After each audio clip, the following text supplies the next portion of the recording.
Hello everyone, Kristen here with Habitat for Humanity of Monroe County. It has been said that 2020 has been a dumpster fire.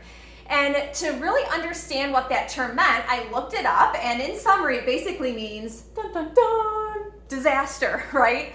And 2020 certainly has had elements that appear to be disastrous, but I want to argue that that is not the word that we should use to describe 2020.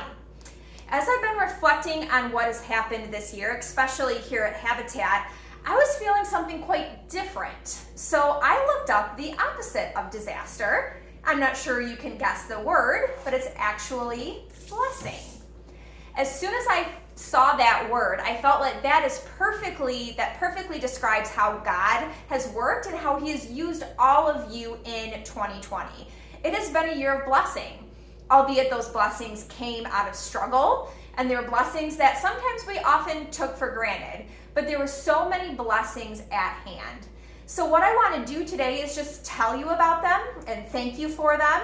And so without further ado, here's our year of happy blessings. January found us with great news from our partners Thrivent Financial. We were awarded a Faith Build grant, which is a house sponsorship. And they only gave away 7 house sponsorships in the entire Midwest region, and Habitat Monroe was one of them. That gift has made them the largest single donor of 2020. And so we were excited, we were riding high thinking, if the year starts this great, how much better can it get? And so the good times kept rolling as we set sail on our pirate party. So this is our annual fundraising event. We had a pirate theme. It was an auction, and we were able to gather with about 200 of you to celebrate and raise money for Habitat, which was not only a great time, but it made it all the more special when we realized that that was the last time we will have seen many of our supporters in the year. So enter in March and April, right? When the world shut down, you all showed up. We launched what was called a 2020 challenge, where we challenged people to ask 20 of their friends and family for $20. But we were not sure how this was going to be received with all of the adversity that was facing the world. But what we saw was donations pour in from all over the country, and we were able to raise $20,000, which is the largest amount from any individual donor campaign in recent Habitat history. So you all were proof that there was still good in this world.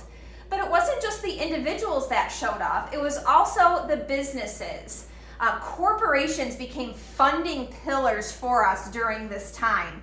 And many of them increased their giving to us, or we had new donors come on board, or so many tried and true partners just continued to support us even though they were being asked of so much during this time of the year.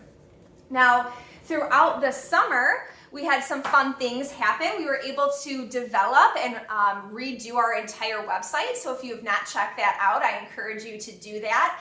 Our Restore was able to reopen, and so they recouped those shoppers and those donors from the weeks of being closed.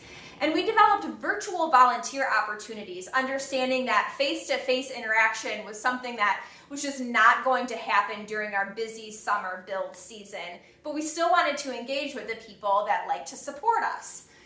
Things kind of changed then in August. We were able to open our volunteer sites back up. It looked a little bit different. We had the distancing and the masks and the smaller groups.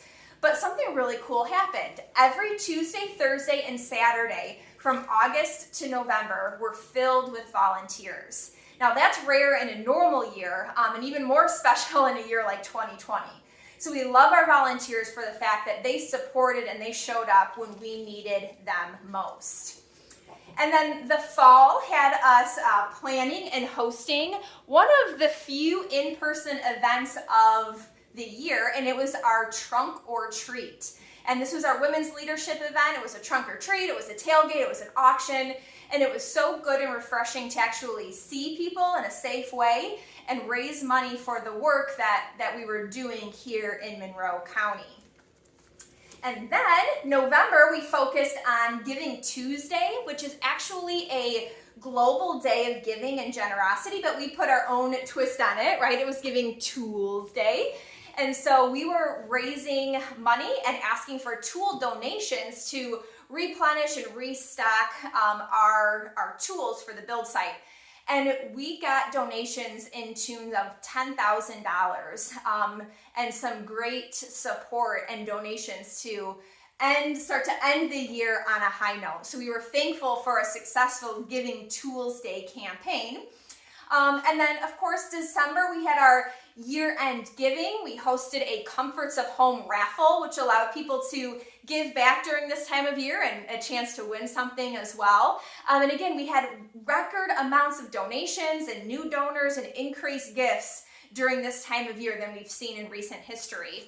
And probably no better way to end the year than closing on a Habitat home. We completed Habitat Home 103 in Luna Pier, and the homeowner was able to move in right before Christmas. So what a great, the cherry on top of 2020.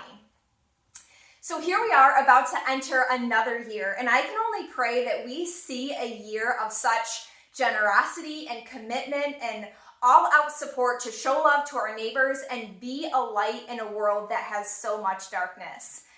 But before we say goodbye to 2020, we want to make sure that we say thank you. Thank you to those who have given, who have showed up, who have signed up, who have volunteered and shared and loved and prayed and celebrated with us. Thank you, thank you, thank you. You are all truly a blessing.